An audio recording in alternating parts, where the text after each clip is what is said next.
What you want, Barry? What do you want? You want the moon? Just say the word and I'll throw a lasso around it and pull it down. The sensitive high school quarterback who became commander-in-chief of his own army. He would later say of the war, it was awesome, but also, it wasn't. What's the deal with bananas? I mean, they got orange juice, you got apple juice. Where's the banana juice? I never thought of that. It's the Al Travis Show. We're lucky to have him. Senator Jeff Howe on the program with us. Senator, I don't know if you heard the intro I threw out here a little bit ago, but we live in crazyville times, is all I can say. 2 stories, Star Trib today. They're talking about autism and housing fraud and some of the weird changes in the bills that got passed to try to stop it. Seem like hitting people with water noodles. Okay, but fine. Then there's another story about feeding our futures. This one over the top for me. They're saying that if the 72 that we've got, there's probably at least 200 of them, but there's just so many and there's not enough of us. We're probably never going to get these guys. We just don't have the time. Well, and the state's not doing any of it. Who's doing it? It's the federal government that's doing it. Our Attorney General, Ellison's not going after any of these folks. I get. And then we have an opportunity. We've got a bipartisan bill that was worked on all year. Yep. For the Office of Inspector General, so we can go after this fraud. And it gets killed in the House by a tied vote. Party line. Not one Democrat in the House could cross over to pass this bill. To actually, all because, and their excuse is, well, it's going to cost $9 million. We lost over $600 million in fraud, and you can't take $9 million to put this in place to stop the fraud? Well, and I don't know how people figure money out, sir. As I understand it, it's a little different, but they're going to take all the inspector generals we have, put them over to one side here, so they're all independent. Other than moving some furniture around, I'm missing how it costs $9 million. You get a little rental space you can't have them use the rooms we already have. Where does $9 million come from? Well, actually, they wanted $13 million, and they turned around and said, and what happens, you see, is who makes up this fiscal note? Mm-hmm. It's the agencies that do the fiscal note. So the agencies don't want to lose their inspector general, and they don't want this to happen because someone's going to look under their somebody's going to roll up the shade and look at their organization and find out that we got skeletons in the closet.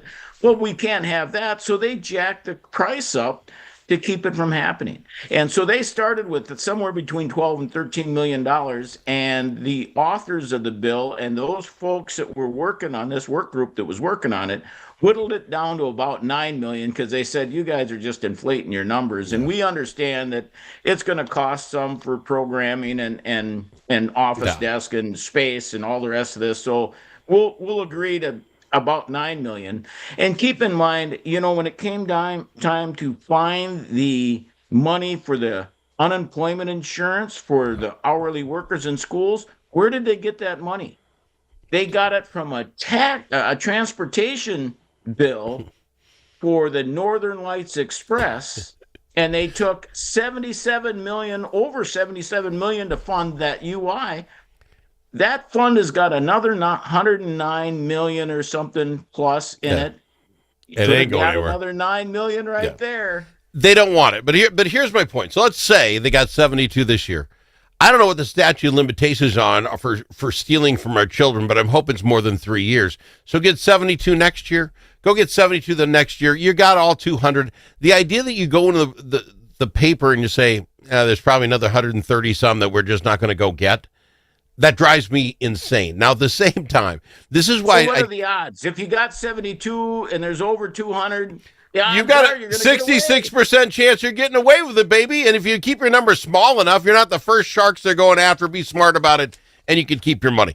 Keep our money. Here's the governor today is at the House, the U.S. House Oversight Committee, just talking about sanctuary cities. He said, no, we're not a sanctuary state. I don't want to talk to me. Our 2 biggest cities are, you have the biggest fraud ever whooped on any state happening here in Minnesota.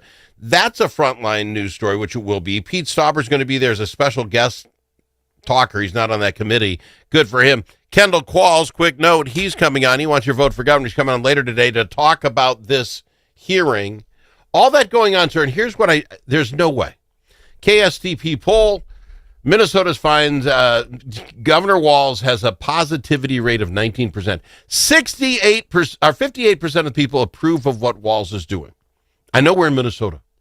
But then you go look down. 77% of Democrats say he should run, so 23% say don't.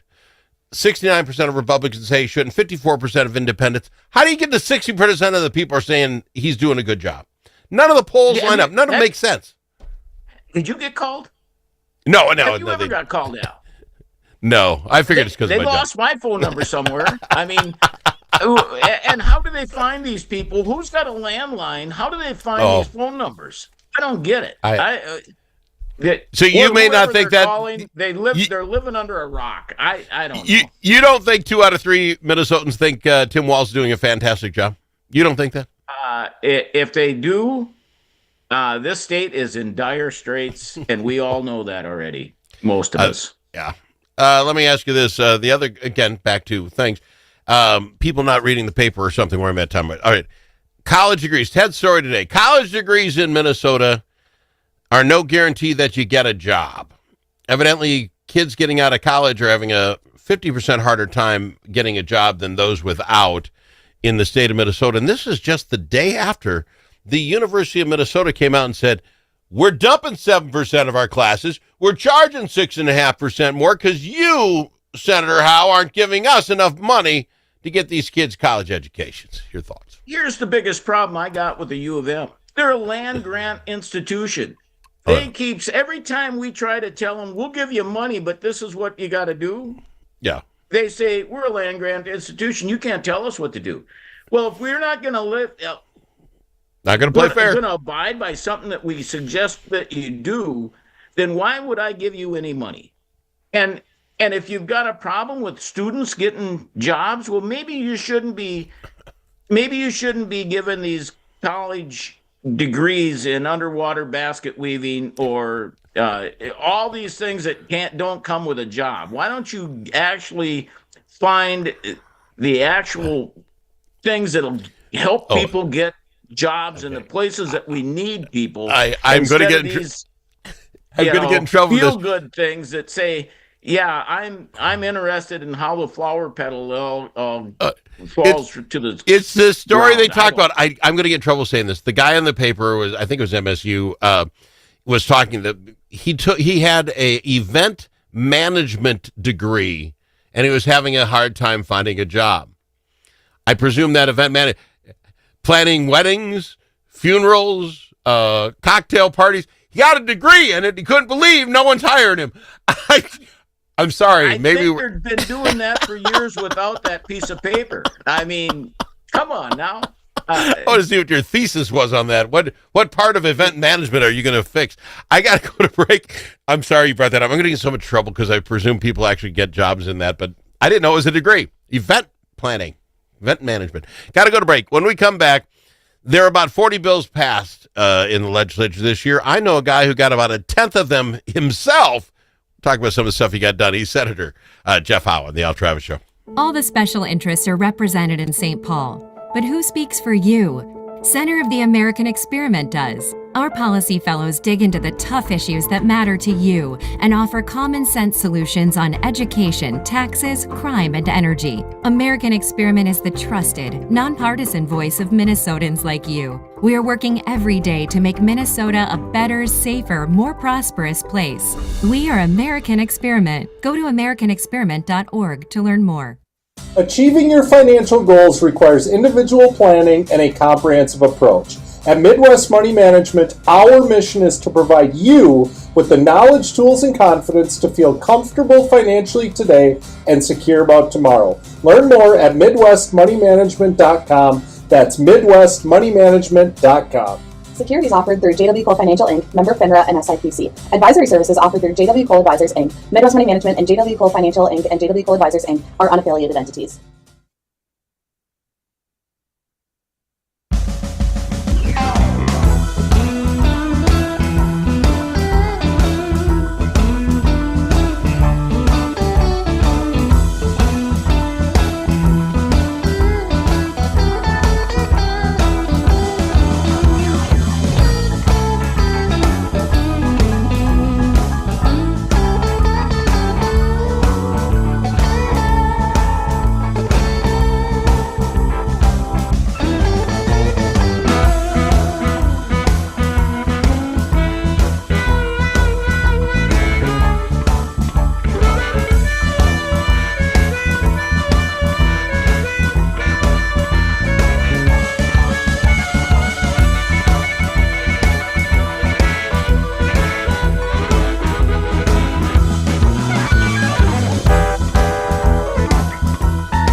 to know a guy that knows a guy. Al Travis. I know a guy who gets stuff done at the state. As we unwrap this $66 billion bill budget, we find out things that actually got passed, what did or didn't. About 40 bills got done, 4 of those by Senator Jeff Howe. None of the big controversial ones. Let's be honest, you weren't in there worrying about who's getting health care, but you're getting the business of your people done. And if you wouldn't mind, would you tell us the 3-4 bills that you got passed? Tell us about them. Well, yeah, I've got one here that it's an exception to the window glazing. So I had a constituent that had a TBI, traumatic brain injury, and sunlight caused her headaches while she drove. Sure. So she went darker window tinting. It used to be you could get a permanent prescription and not have to worry about it. Well, in 2008, we changed that, I guess, to have to have it every 2 years. You got to go back. No. She ended up waiting. Took her 6 months to get into her neurologist to get this prescription. And wasted money, wasted time. So what we did was we got that passed that says, hey, if you got a permanent, it's good.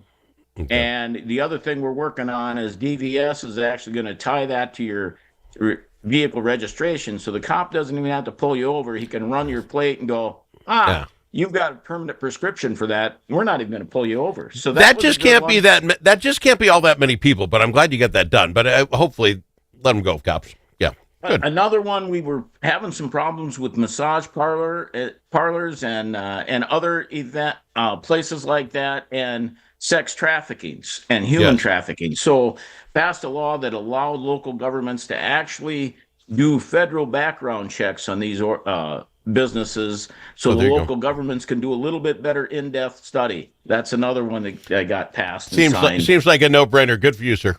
Yeah, most of these passed without any opposition. So here's another one, Hometown Heroes Acts that happened to do great things for fire departments and firefighters.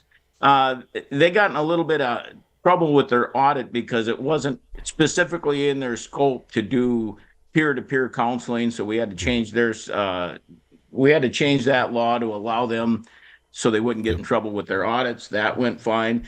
And another big one is, we have these external automatic defibrillators that we've been putting outside of buildings and heated cabinets.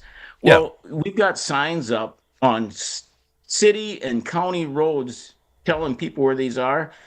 Well, we couldn't get the state to allow us to put the signs up to direct people to these things. So had to pass a bill to actually force the state to put them up.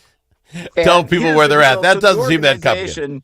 The organization that was pushing this really wanted to have a ceremonial signing of the bill, which a lot of times you get, but because I think there was 2 Republican authors of this bill that I don't think the governor really wanted to do it. But he sent me the deal, and then he sent me his pen that he signed the bill with. Oh my goodness! As if that's really something I needed. But you hang that right over the fireplace at the cabin and a plaque. That'd be very nice.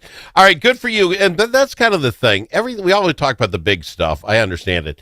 But a lot of this stuff has to get done, and that's how a guy like you gets things done. What are you talking about? The woman's got a traumatic brain injury. She just needs every 2 years to get the doctor to tell her, yep, you still got it. That's craziness. I appreciate you taking care of it. I got to ask you a work question that I don't know if I understand how this answer works. Governor Walz and DFL legislative leaders are saying that they think there's going to be a second special session, depending what happens if the big, beautiful bill cuts what they're saying might be $844 million in federal funding and tax credits. If you all go back after this much malarkey to get this done, what options do you have for an $844 million? Just a tax increase and take it or leave it, or you open all those wells back up and we got to start cutting from a little bit from everywhere? How did we start it from scratch? It will be a disaster. It will be. The thing is, the biggest thing there, a lot of people are not happy because, they raise taxes on cannabis and all the rest of this, and they are looking at, some people went back on the word that there wasn't going to be any new taxes. Well, if you looked at the massive amount of taxes and all of that stuff that we stopped, all the stupid things that they were planning to do, that is what we should focus on. All the craziness. I don't know how you can.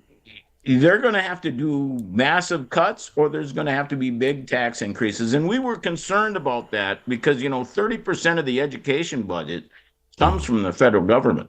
Yeah. And if these folks don't change their DEI and their sanctuary city stuff, that could really affect our budget. So you kind of have a choice.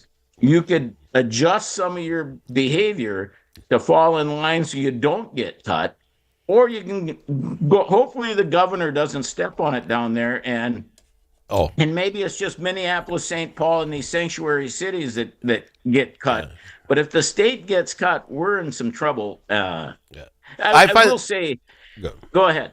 I think the box that the Democrats put themselves in, Trump says, I want to get rid of the Department of Education.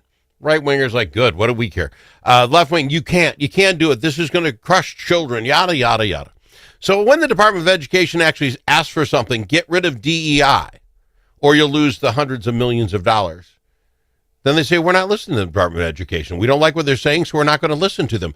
Either you want someone running you from the federal government or you don't. They want to slice it both ways and say, you can't get rid of it, but if you've got it, we're not going to listen to what it says because we don't like it. How do you put yourself in such a box? Yeah, here's your money if you do this. Oh, you're not going to do this? We're not going to give you the money. All things come with strings attached. Look at the bonding bill. Everything comes with strings attached. Yeah. So, there's something. Yet last night I had the opportunity to go speak to the Boy Staters here at St. John's University. What a great organization. They were all talking about civics. They got to ask us questions. It was Speaker Damath and I that got to go there. Great deal. Great minds. The other thing I want to say, and you might not have heard this yet, but plane crash in India, over 240 people. We need to keep them in our thoughts and prayers as we go forward. There's that there's plane stuff that happens in this world that shouldn't be debatable, and that's one of them. That plane was in the air more than a minute. Evidently, it just got up and came right back down, and they haven't got numbers yet. 30 people supposedly in a building next door. We'll get all the numbers by tomorrow. One last thing. I know you're with Lisa Damath, Speaker Damath, and this show's been kind of harsh on her. You talk about saying no new taxes and we get new taxes on cannabis. I think we can learn a lot. She should have said, and again, I love the lady, she should have said, we are going to fight every tax tooth and nail. Then she could say, we gave up on cannabis, but we won on 191 other things. It's the no new taxes pledge, the Bush thing that kind of bites you in the butt. And she should have rephrased it. So let's look at what Trump does. Trump comes out with some outlandish stuff, and then he negotiates to the middle. On the right side of the middle, but he negotiates. Yeah. And I'm sitting there going, it's kind of a negotiating tactic. Yeah. You kind of got to give it, because when she says that, she's sitting there thinking about the Minnesota family group, right? No new taxes to Minnesota families. And really, that's what happened.